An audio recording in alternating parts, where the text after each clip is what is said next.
Headline: Inflation expected is 0.5% Q. Prior was 0.6% for Y. Expected 2.0%. Prior 1.9% core. Trimmed mean, the measure the RBA pays most attention to. Their target band is 2 to 3%. Expected 0.5%. Prior 0.4% Y. Expected 1.8%. Prior 1.8%. Also a core indicator. Weighted median expected 0.5%. Prior was 0.4% Q. Expected 1.9%, prior was 2.0% Y. yLinks to earlier previews posted.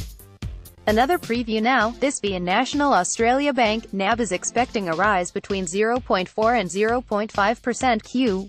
1.9% Y. Close to consensus, 0.5% Q. 1.9% Y.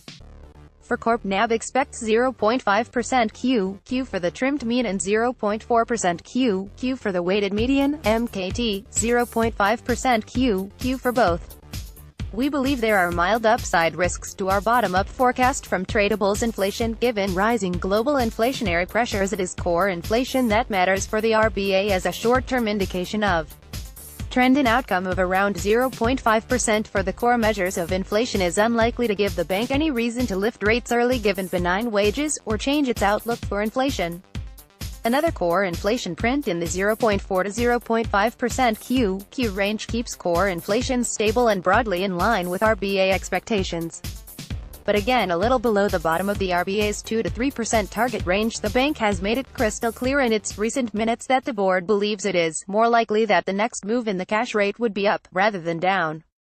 Given the RBA's communication, rising global inflationary pressures and indications that the unemployment rate should decline, it is very likely that this quarter CPI print sees the board remaining in its current wait-and-watch setting. Even should inflation surprise on the downside, by far the most likely outcome from this quarter CPI print is that the RBA remains on hold. Going forward, the outlook is for inflation to remain broadly quite low. NAB's models point to gradual rises, while key indicators are suggesting the labor market is tightening, and hence wages should begin to rise.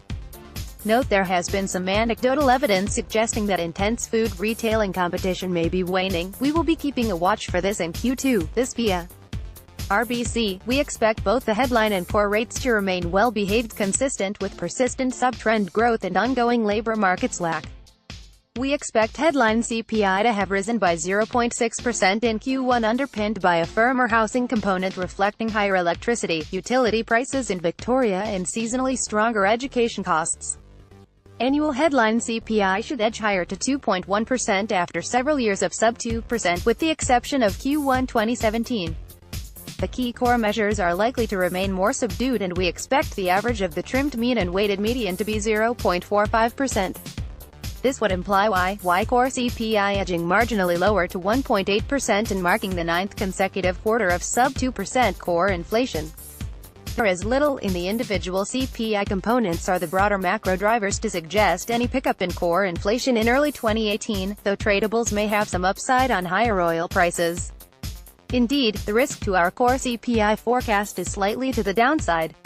We also like to keep an eye on other key core measures, including market sector ex volatiles, which has been running at barely 1% Y for the last 2 years.